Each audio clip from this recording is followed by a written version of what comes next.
La vague digitale déferle sur le recrutement et le conseil en ressources humaines, et elle redessine bel et bien la filière RH dans son ensemble. Cette étude de Precepta pointe ainsi la multiplication des initiatives et des arrivées sur tous les maillons de la chaîne de valeur. Je pense en particulier aux plateformes d'annonces, aux réseaux sociaux professionnels, mais aussi aux sites d'aide à la réalisation de CV, aux salons de recrutement virtuels ou encore aux nouveaux types d'agrégateurs de profils. Des acteurs qui ambitionnent d'ubériser les métiers des RH. Mais que les prestataires RH traditionnels se rassurent, l'ubérisation totale n'est pas pour demain. Alors c'est vrai, le big data apporte de nouveaux filtres de profilage des candidats à travers le traitement et le croisement des données disponibles. Pour autant, on ne peut se passer de l'expertise humaine.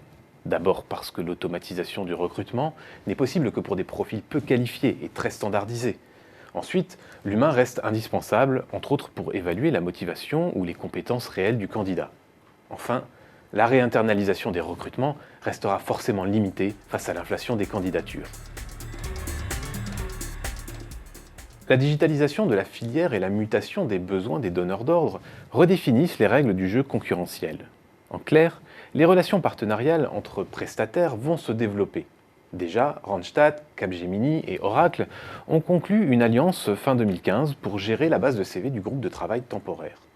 Dans ce nouvel écosystème, les opérateurs les mieux placés pour jouer le rôle de pilote sont à l'évidence les acteurs multispécialistes de taille importante, présents sur une grande partie de la chaîne de valeur des RH. Des acteurs aussi dotés de réelles capacités d'intégration et de pilotage. Les autres devront se contenter du rôle de complémentaires critiques. L'évolution des besoins des donneurs d'ordre et les évolutions technologiques modifient enfin la pertinence des modalités de croissance. Les gagnants de demain sont ceux qui trouveront le bon dosage entre croissance externe, organique et partenariat, puisque le mode de croissance idéal n'existe pas.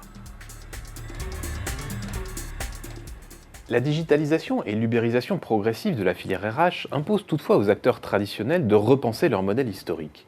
Élever les barrières à l'entrée, consolider sa position concurrentielle et élargir sa palette de compétences sont des impératifs selon les experts de Precepta. Et pour régénérer leurs promesses de valeur, les opérateurs doivent élaborer une offre et adopter un positionnement réellement différenciant. Ce qui suppose donc de troquer leur statut de simple assembleur pour celui de véritable intégrateur.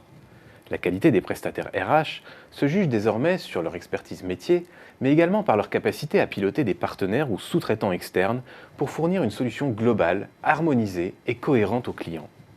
Le statut des prestataires RH passera aussi par la mise en place d'une stratégie de qualité, mais pour être véritablement efficace, une stratégie de qualité doit se doubler d'une réelle stratégie de marque. Les spécialistes du numérique devront, eux, innover pour développer des positionnements originaux et des business models pertinents et surtout pérennes. Car aujourd'hui, si bon nombre d'entre eux ont remporté la bataille de l'audience, peu ont remporté celle de la rentabilité.